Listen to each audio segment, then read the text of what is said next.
It's time to say goodbye to hold music and say hello to fast customer support with Service Cloud. With trusted AI and data working together, you can skip long wait times and deliver efficient, personalized service right away, all while keeping support costs low and more customers happy. Reimagine your customer support with the #1 AI CRM for service. Learn what's possible at salesforce.com/products/service. Hey there! Did you know Kroger always gives you savings and rewards on top of our lower than low prices? And when you download the Kroger app, you'll enjoy over $500 in savings every week with digital coupons. And don't forget fuel points to help you save up to $1 per gallon at the pump. Want to save even more? With a Boost membership, you'll get double fuel points and free delivery. So shop and save big at Kroger today. Kroger, fresh for everyone. Savings may vary by state. Restrictions apply. See site for details.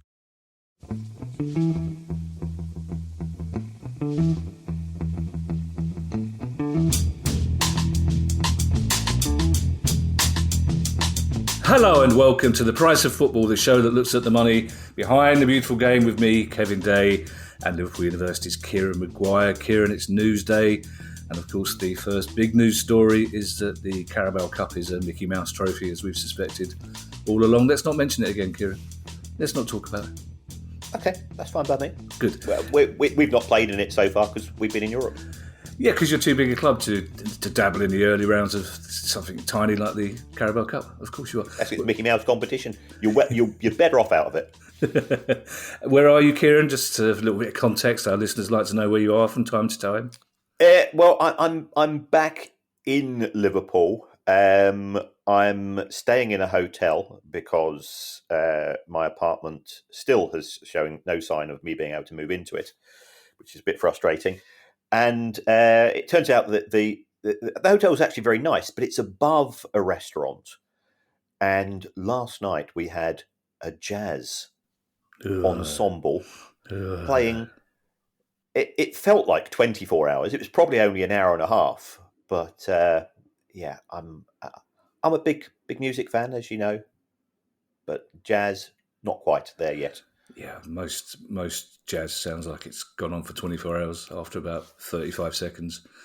That's like, just pick a tune. That's all I'm saying. Mm-hmm.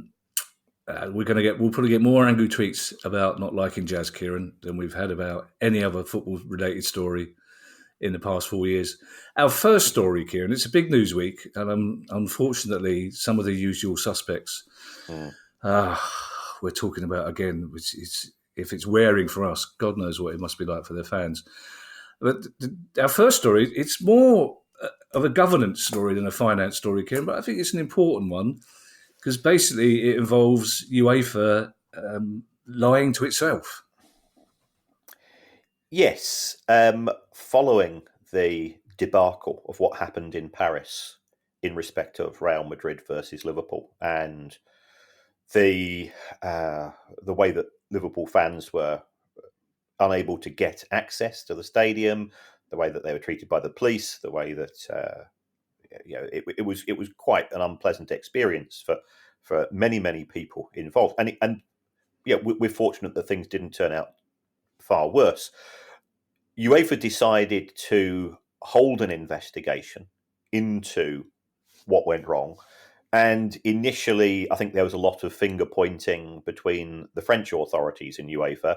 And then UEFA slowly came down to realise that the UEFA Champions League might involve UEFA taking some responsibility for what happened. And then we've had in the last couple of days this pretty revelatory issue that some of the evidence that was being presented to the independent commission from UEFA was described as not true by Sharon Burkhalter-Lau, who was the head of operations. And what we've got a classic case here of an institution wanting to take some responsibility, but of course now you've got factions within that institution.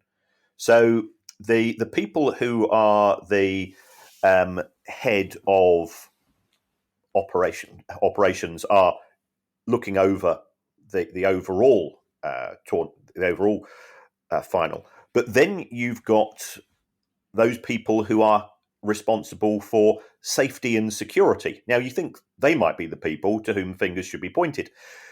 And it turns out that the person who is the head of safety and security for UEFA, a gentleman called, and apologies for pronunciation, Željko Pavleva.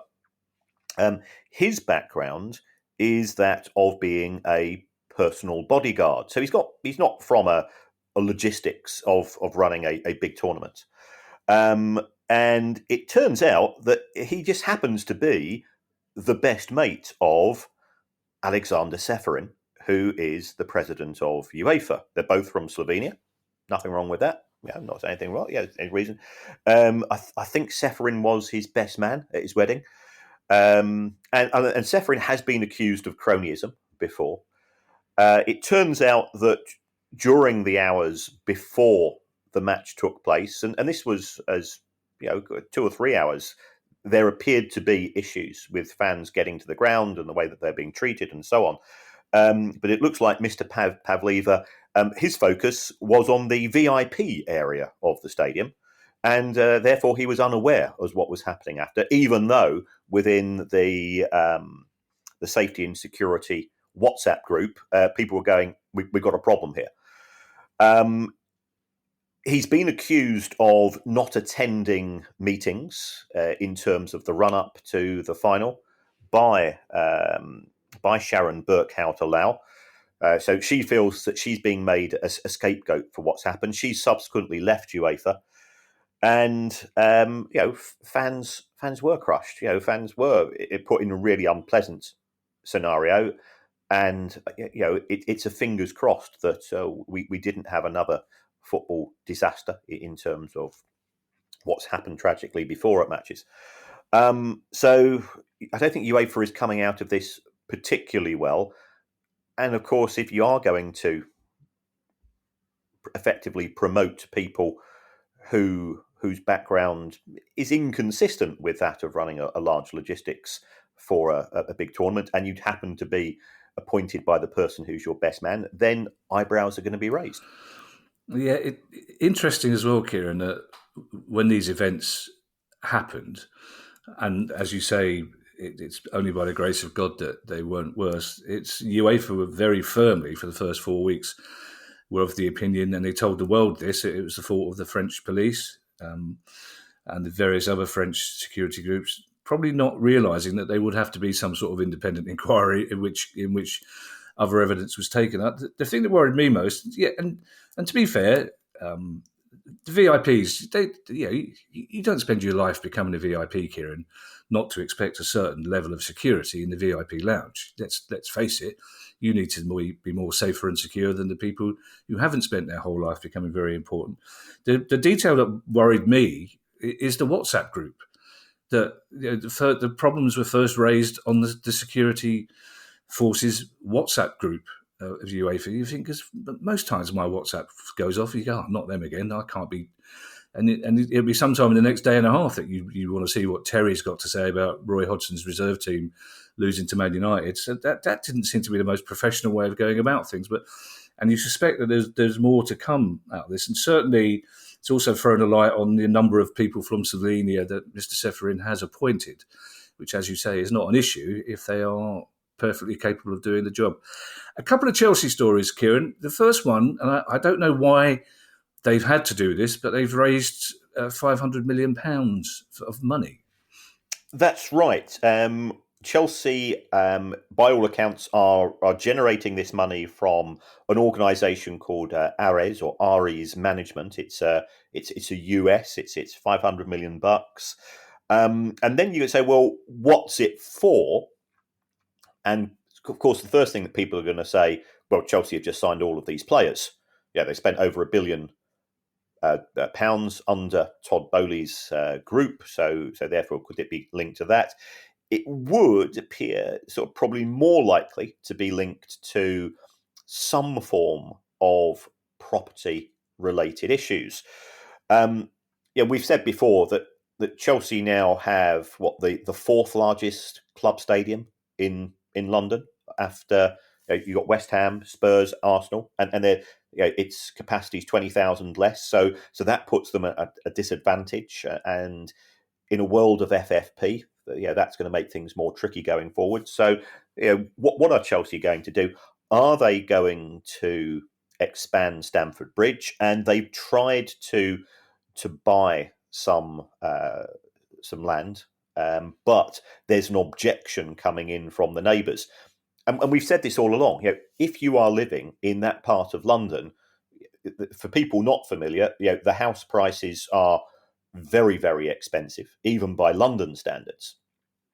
And therefore, you tend to be wealthy, you tend to be well connected, you tend to have had a successful career, and you are either a silver-tongued person, or you've got lots of silver-tongued people who are within your network. So therefore, you can understand why there could be objections from local residents saying, well, we don't want 2 years worth of reconstruction of the stadium. We're worried about light pollution. We're worried about the impact on match days because we're going from 40,000 to 60,000 and you're not increasing the capacity of local transport to cope and all of this. So I think there's been one objection already from somebody who's a military veteran to Chelsea's proposals to acquire some land.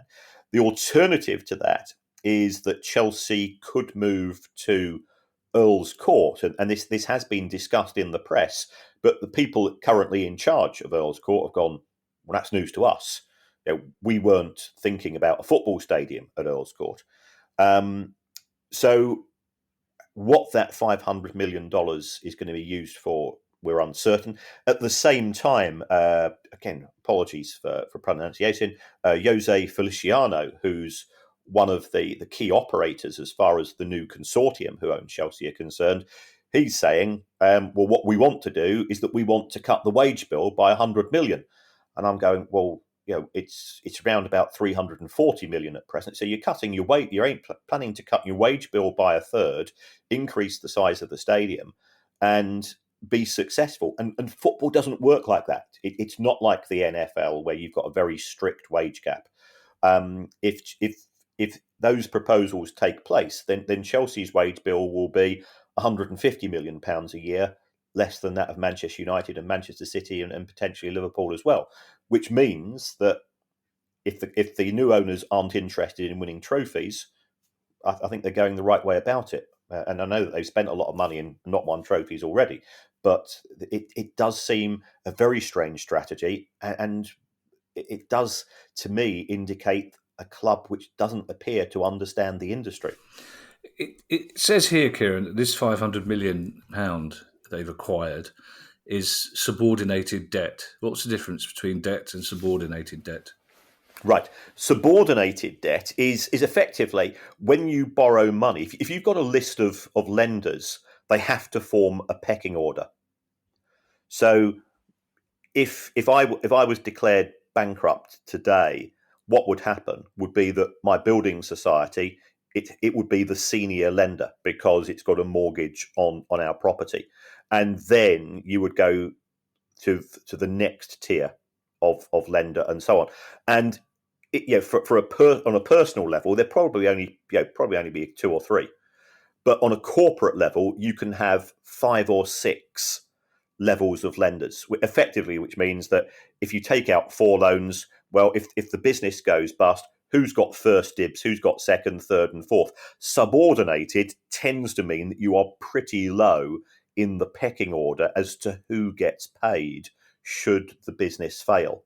And if you are a subordinated lender, if you're going to be 4th or 5th in the pecking order, what you're going to do is you're going to turn around and say, well, I'm taking on so much more risk that I want to protect myself by having a high rate of interest. So I suspect that if these loans do go ahead, then it could be that Chelsea will be paying some pretty significant interest rates on the $500 million that they're being linked with. Again, it's not being confirmed, but I think the stories have come from fairly senior sources, including the FT.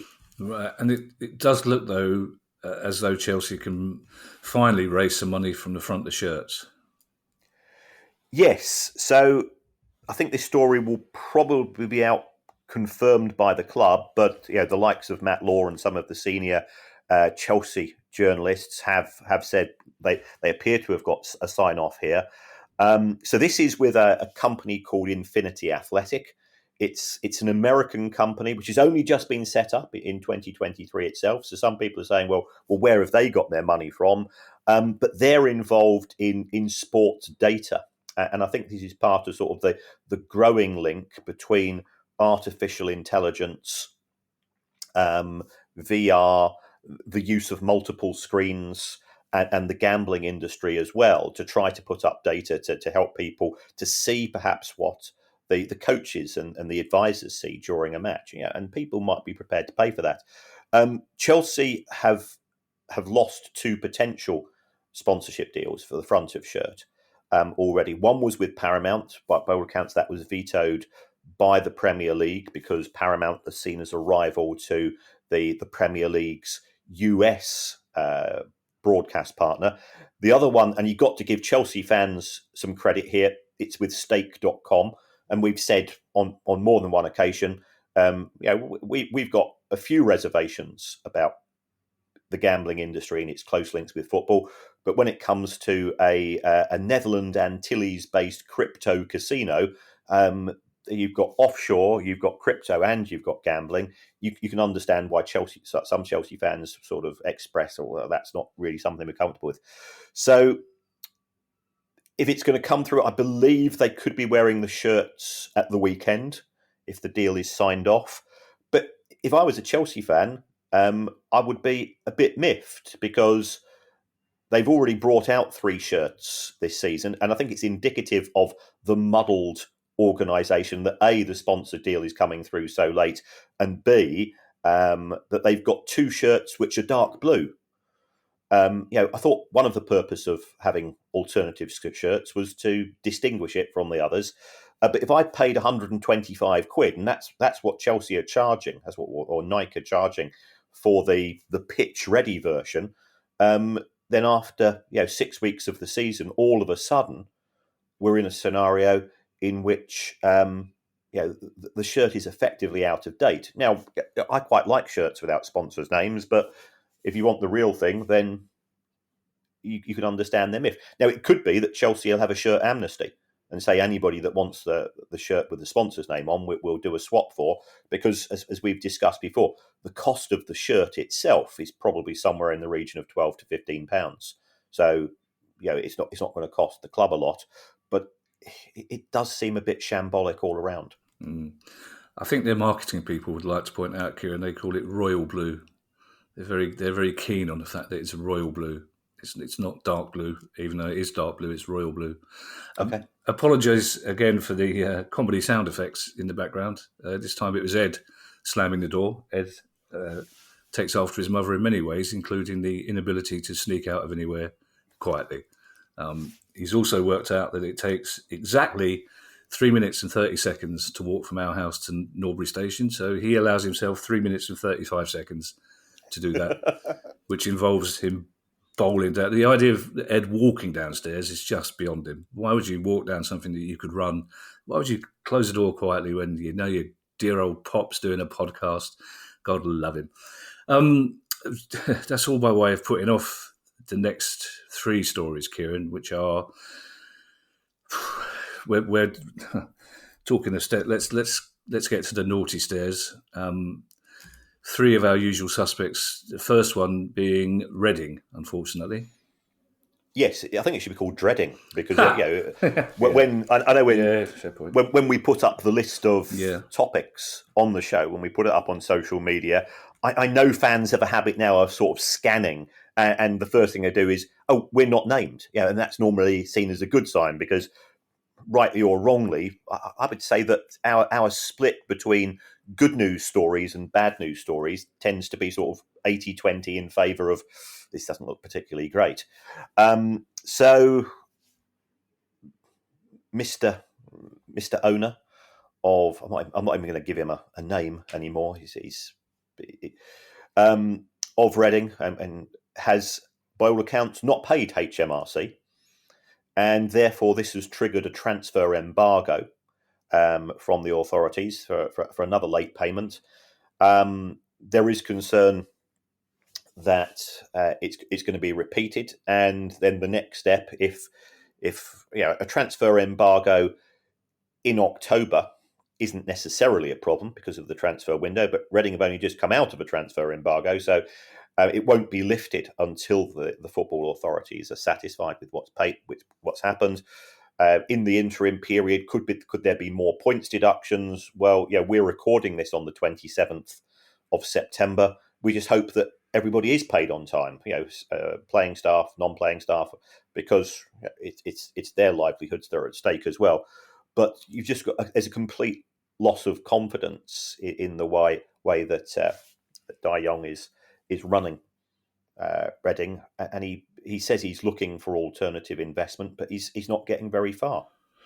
There were also reports I saw, Kieran, in a couple of sources say that the EFL are upset because he's failed to put up a bond that proved he had enough money to pay wages in the next week or so. So that's another ongoing issue, isn't it?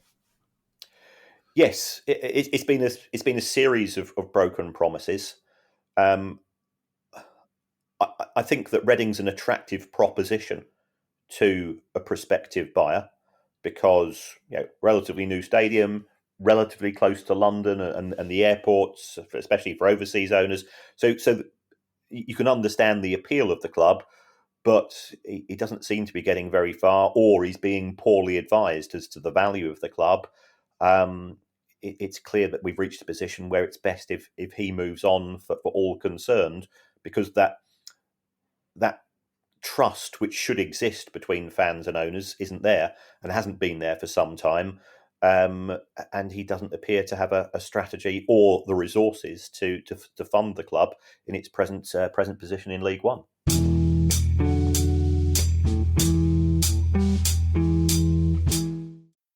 This episode is brought to you by Carnegie Mellon's Tepper School of Business.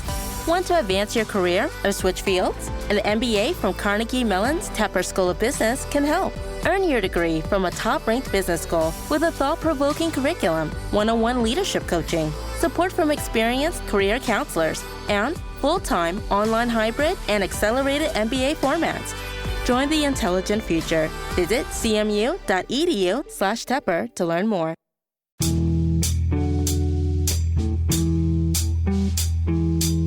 I would almost describe Scunthorpe United as a sitcom, Kieran, except it's not remotely funny. Developments this week which are just bizarre. Yes. I've described Scunthorpe United as a Brownberg. Yeah.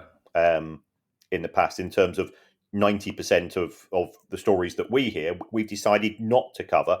Now, some of them are starting to come out, and we've sort of tried to, when people have given us stories in confidence, we've always tried to make sure that we didn't breach that confidence and so on. But some fans have been banned by the club in what can only be described as a curt email, which at the end of it said "kind regards." So that they've been subject to banning orders.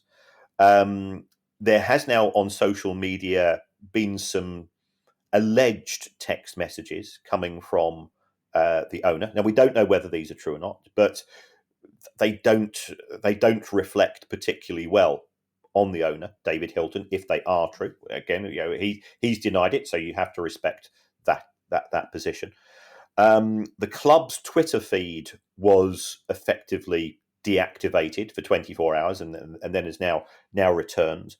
And I heard a story that a reporter had his phone snatched away and thrown on the pitch at the weekend. So I don't know what the hierarchy of the club are trying to do, but it's not looking great. And we've said that the owner's past is his past, and he's very upset. He feels that it shouldn't be in the public domain, or he doesn't see it as a matter of public interest that he's had. He's done jail time for fraud in the past and rehabilitation of offenders. I absolutely understand where that comes from, but at the same time, surely he understands that he will be subject to greater scrutiny. Even the supporters group Facebook page has been effectively curtailed. It's been paused. Such is the toxicity between what we have now is a very divided fan base for people who think that David Hilton is all above board and he's acting in the best interest of the club, and there's other fans who have looked into his history and said, well, we are concerned, not necessarily, that he does have a criminal record historically, because people can turn things around. But in the way that he's conducted himself, I believe that one of the directors who was recently appointed to the club has now left. There's been allegations that people have been approached to be directors, and they say, well, yeah, I am interested. And then they've been asked for money, significant amounts of money, if they want to be on the board. Again, all of this is circulating. It's very, very messy. Nobody knows the truth. And it doesn't reflect well on the club. And there's a number of county court judgments outstanding as well. We don't know the position with regards to HMRC. It's towards the end of the month. People have had late payment of wages, which ultimately have always been resolved. But everybody, you can understand, is very, very nervous. I mean, if club owners are going to go around banning every fan that criticised them, Kieran, we're going to see a lot of empty grounds, aren't we? And there's something slightly sinister about this, because it implies that somebody at Scunthorpe basically is spending their time scanning Twitter for critical tweets and then responding to those tweets by finding out the email address of the person tweeting them and sending them, whether or not it says kind regards at the end, yours faithfully, yours sincerely, hope to see you soon, smiley face emoji, sending them quite terse emails saying they're no longer welcome at the ground. And then in a time of, there's going to have to be a rebuilding process eventually, and you don't start that rebuilding process by banning fans who are disagreeing with you.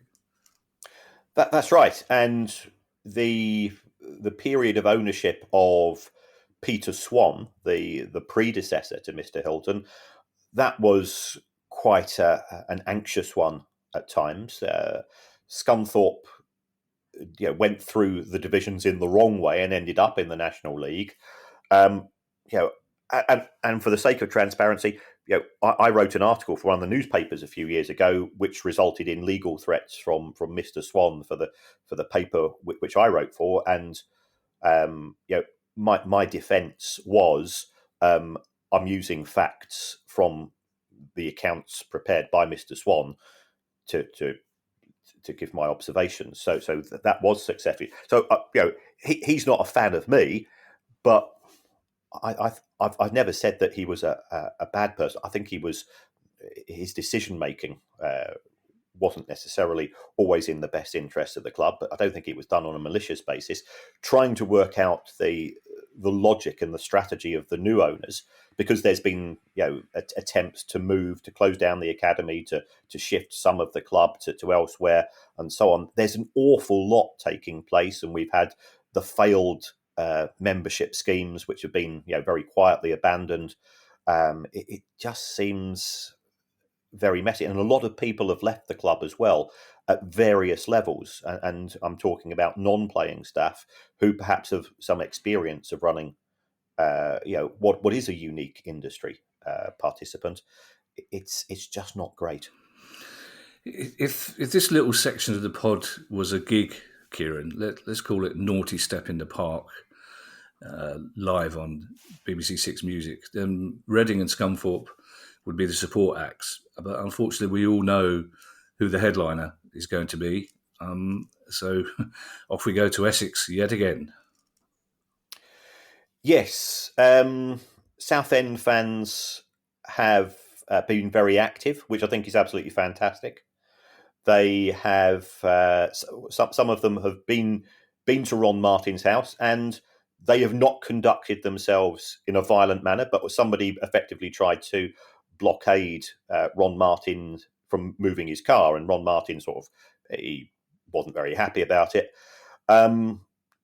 Where we are in terms of a prospective takeover, nobody's quite certain. I think potentially Ron Martin again is trying to ask for too much money, and it's just a sad state of affairs. And we've got a winding up order which is being heard in the next couple of weeks, which could end the club. Although I'm always positive.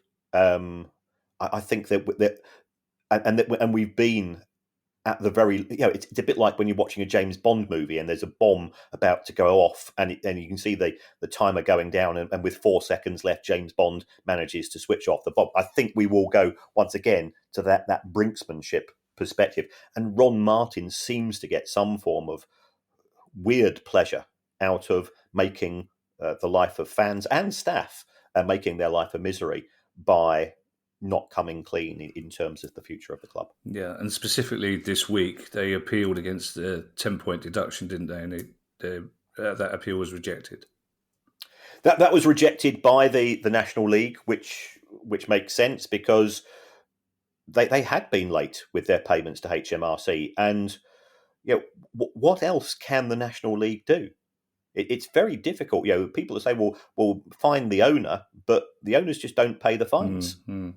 So and then you say, well, you can't sack the owner because it's a legal company, which is a separate legal identity to the owner. So it just gets to be a complete mess.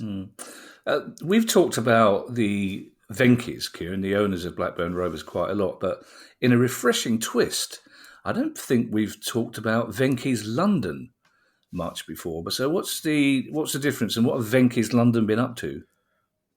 Well, when the Venkys acquired Blackburn Rovers in 2010, they set up a separate company, and this is fairly standard. You think about when Steve Parish acquired Palace, he set up CPFC 2010 Limited. So that is fairly standard procedure.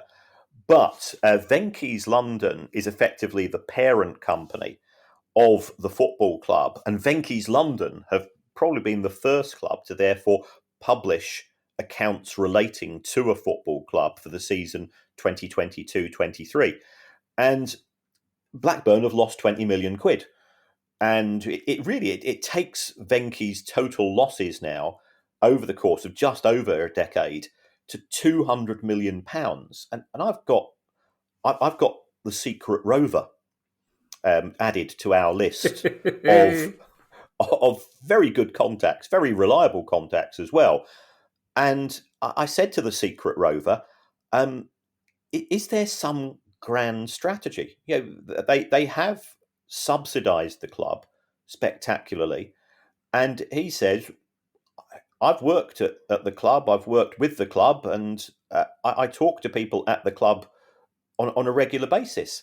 And nobody understands what the Venkys are getting out of all this. And Blackburn fans, who I think initially were quite anti-Venkys, they're scratching their heads as well. And they're saying, well, they are spending the money. They're not necessarily spending the money particularly well, but it is indicative of the continued level of support. My only concern is that they didn't put a lot of cash into the club in 22-23.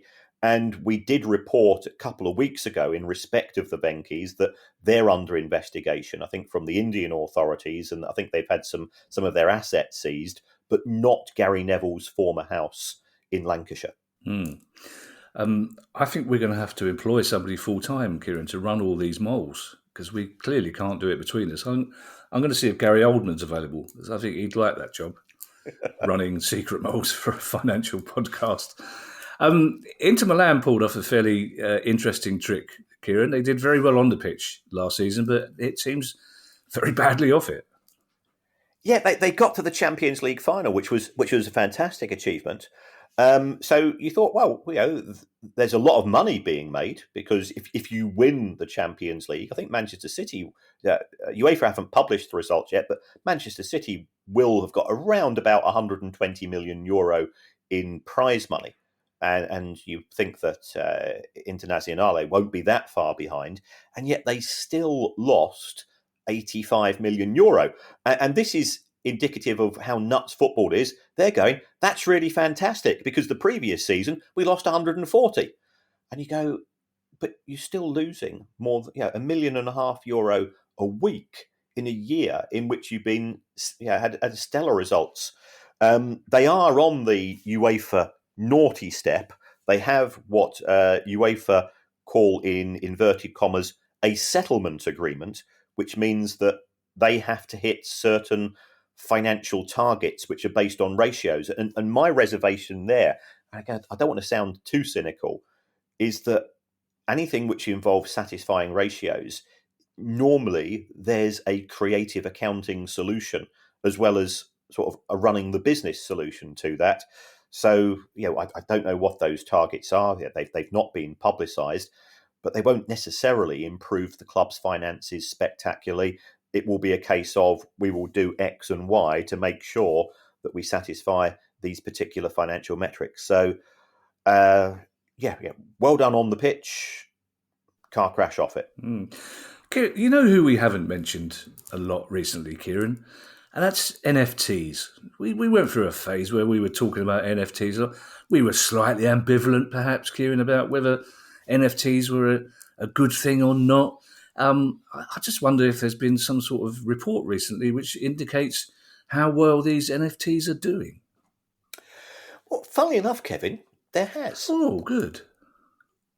And it says that 95%, you don't hear the word mentioned these days as often as it took place in 2021 and 2020. It says 95% of them are worthless.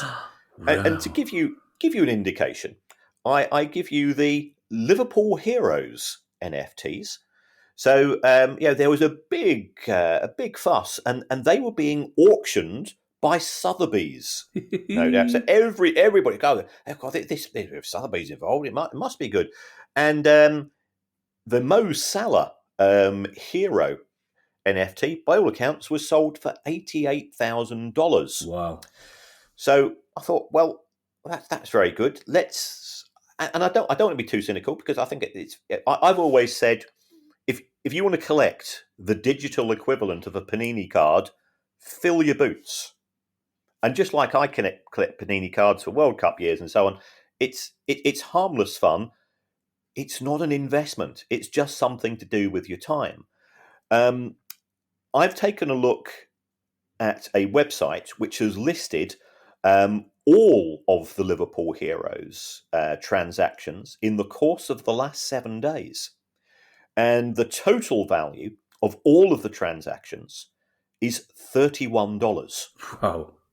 That's for, in my view, one of the top 4 or 5 football club brands in the world. $31 in a week. And you can understand why people are... and people aren't even saying that we've been with our trousers taken down, because nobody wants to admit that they've been mugged off. If you take a look at the John Terry NFTs, their value has dropped by more than 99%. And there's not a lot more than 99% that you can go. So I feel sorry for the people that bought into them, who were sold a story that you are buying something. Well, you are buying something which is unique, but something which will have some form of investment potential, because it's manifested that has not been the case. To be fair to John Terry, I think we should point out that other worthless NFTs are also available. And that was good teasing there, Kieran. When you said 95%, then you distracted yourself, because there would have been people going, 95% are worth a load of money? Oh. Here's an unusual scenario, Kieran, in a news story, which involves Russian billionaires and the word murky. Yes. I was on the Monday Night Club with Mark Chapman, Chris Sutton, get you. Rory Smith from the New York Times, and Andros Townsend. Oh, I lovely Andros. Yeah. Who's a really nice lad. Absolutely. And top boy. Yeah. Yeah. Very, just came across so well. And he said on the show at the time, we're not sure where Farhad Moshiri's money's coming from, sort of inferring that they could have been coming from Alisher Usmanov, and he was sort of quickly shut down because that might not have been true. Yeah. And that was all fine and good, and everybody sort of a wry smile to themselves. And then a report came out in one of the newspapers that Farhad Moshiri's money does appear to be linked quite closely to Alisher Usmanov, the billionaire who has had his assets frozen. And I think that we don't know whether this story is true or not. I believe Mr. Moshiri's representatives have been asked for a comment by the newspaper that has broken the story, and they've said not very much. And Alisher Usmanov says, well, I'm not a director of the club, so I don't know what you're looking at me for, and so on. But they were previous business partners in the sense that Mr. Moshiri sort of acted as sort of finance stroke accounting for Mr. Usmanov. Then Alisher Usmanov bought Farhad Moshiri's shares in Arsenal, and from the proceeds, we thought that Farhad Moshiri then bought his investment in Arsenal. But now it's all getting murky, and there's accusations that Farhad Moshiri has an investment in USM, which is Alisher Usmanov's company, but he's not paid for the shares, and it's all for Everton, a fantastic result at the weekend, and as fans were sort of saying, for heaven's sake, just give us 24 hours to celebrate a decent result, a decent performance, and enjoy going back to being fans again. And now yet another story appears. So we don't know the full details, but journalists tend to be quite cautious before they put things out. As we saw with the reservations about Andros Townsend's comments on Monday night, but which now appear to be perhaps to be based on greater credibility than they were perhaps given at the time.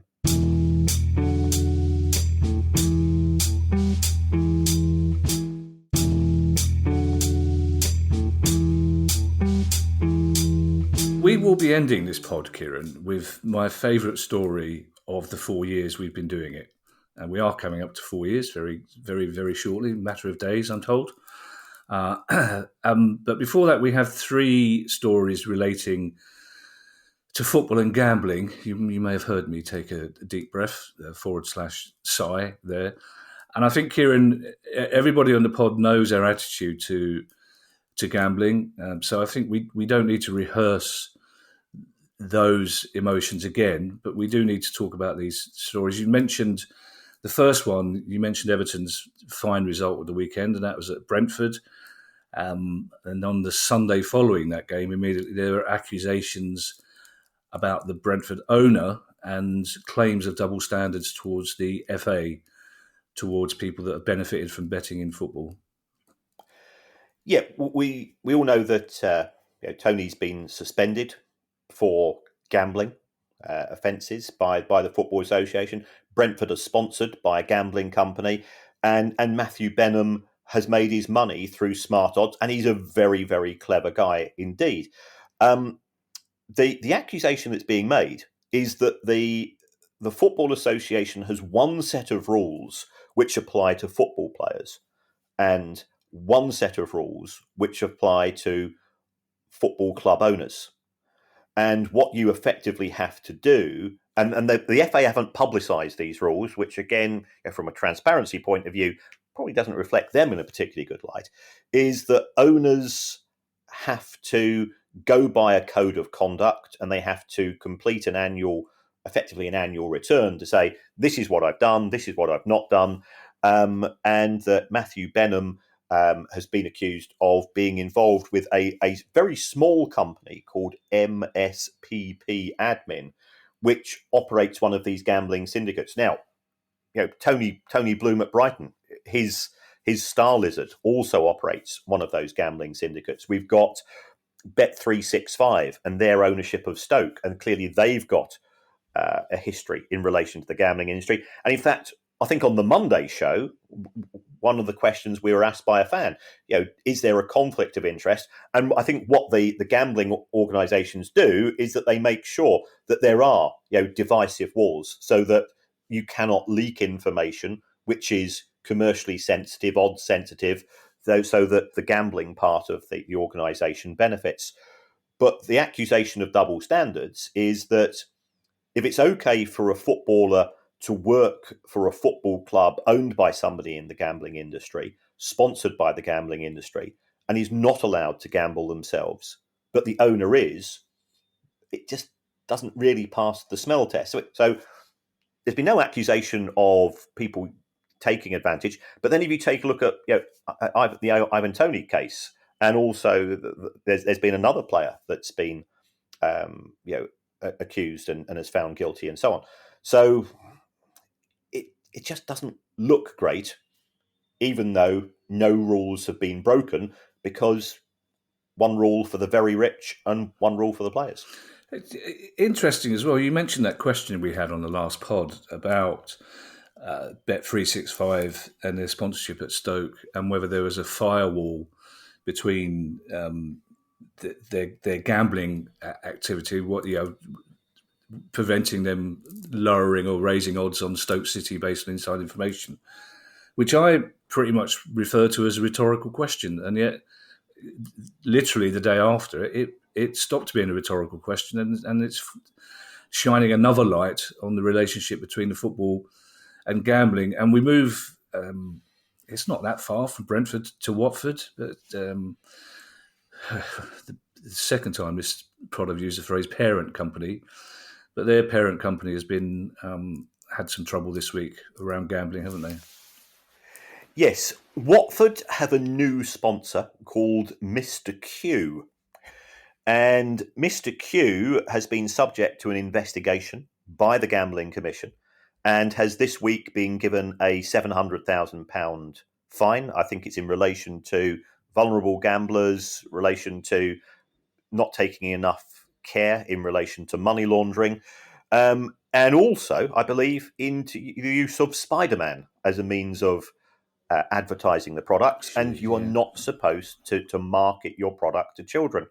Well, as somebody that's got two granddaughters under the age of 5 who are both obsessed by Spider-Man, you can see, well, that just doesn't look good. So, again, it's an awkward position. Looking at Mr. Q's holding company, it is a very small organisation. I looked at their accounts in some depth, and I think they lost around about £5 million last year. They're lending millions of pounds, or they have lent millions of pounds to the directors of the parent company as well. It just looks very messy. And I understand it from the club's point of view. From the club's point of view, we have to take the highest offer, or we choose to take the highest offer from a sponsor, because we're under pressure ourselves. We've got bills to pay, but it just looks bad. It sounds to me, Kieran, as though Mr. Q was quite savvy in not giving his full name. Yes. Now, people listening to this pod around the world may not know that Watford's big rivals are Luton. Watford and Luton really don't get on with each other. But our final gambling story involves Luton Town and their chief executive saying he has no regrets about the money he's lost by rejecting gambling sponsorship. Yes, so this is a story, a comment from Gary Sweet, and we had Gary on the show a couple of years ago, and he was a fantastic guest, and he was very forthright, and I think that he has a strategy for Luton Town, and the achievement of going from non-league to the Premier League is still, absolutely amazing, and it keeps the romance alive. And he's also done this by saying we're not prepared to take money from a gambling sponsor. It's cost us £2 to £3 million, and I get that because, again, we talk to people in the industry. We're aware that the gambling industry has the biggest pockets. It is the most generous sponsors for those clubs, no disrespecting them, who are not the big six. The big six can sign up with global brands. And I was talking to a chief executive of a Premier League club, and he says the way that the gambling companies tend to operate is they don't actually care whether it's Brentford or Wolves or Burnley or Palace or Luton or whoever it's going to be. They will say, we're prepared to sponsor you for 1 year or 2 years. We'll probably pay somewhere in the region of £7 to £8 million. And if the club says, I want 10 million, they say, well, I'll go from Brentford to Burnley. Burnley will do it for a bit less. And if they go to Burnley, and they try to sort of reverse engineer, they try to drive down the price. But they still themselves will be paying more than perhaps a car company or an aviation company or a fuel company or whatever it's going to be. So it is costing Luton money. People will say, well, hold on, they're getting £100 million from TV for this season. But they've still made a stand, and he stuck to his principles, even though we're talking about a 7-figure sum. And there are other owners of clubs, Mark Palios at Tranmere and others have said, we will not cross that particular line, even though the commercial temptation to do so is quite significant. Our last story, Kieran, as I say, is, I'm not even going to say arguably, I'm going to say it's definitely my favourite story. This is the best story we've ever covered, Kieran, and it takes us to York City. Yes, York City have appointed a director of fun. And it's great. They've acknowledged they've got a young fan, and he's going through some hard times at present, and they said, right, you're going to be our director of fun, and we're going to make every day at York City a really good experience for you. Hats off to the club. In a world in which you can be cynical, you can be weighed down by sort of the jaundiced approach. Brilliant. And I think this is indicative is that there are many, many good people at many, many football clubs. And because of the nature of the stories we tend to run, people might think it is all doom and gloom, but well done, York City. He's not just director of fun, Kieran, he's head of fun.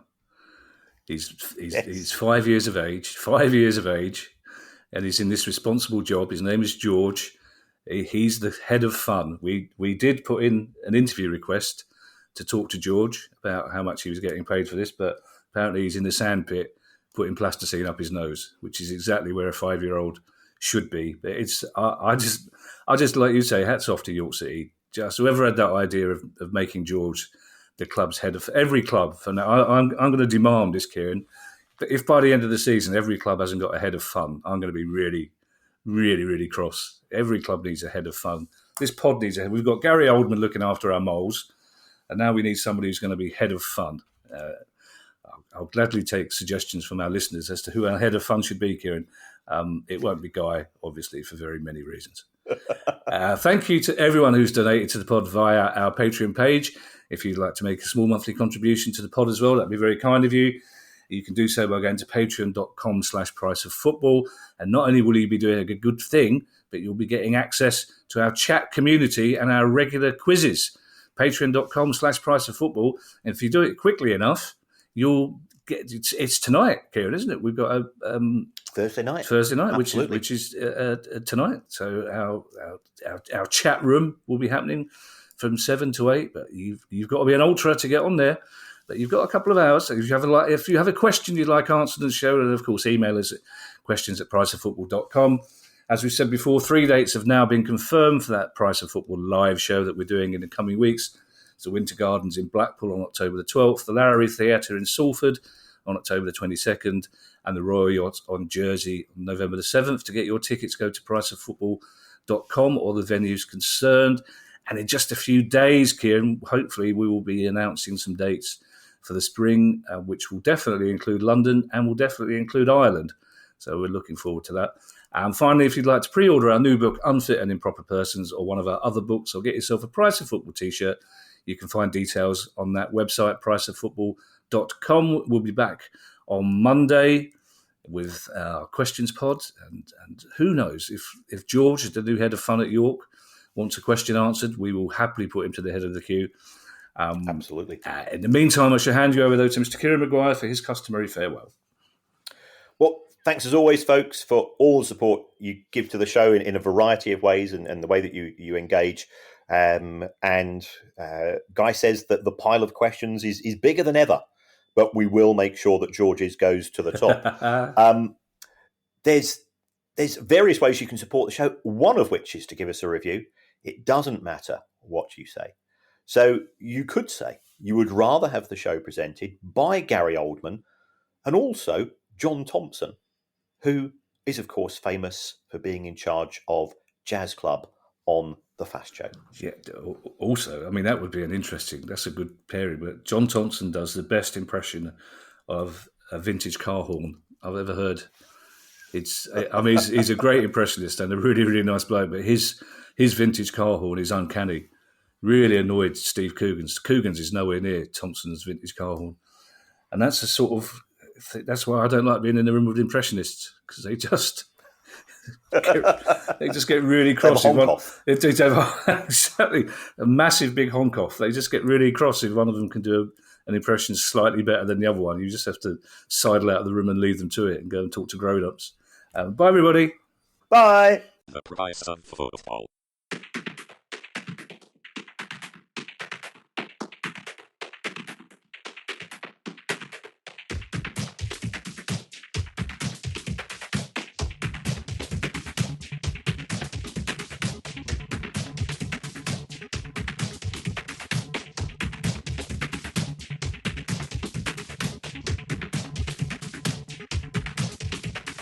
The price of football.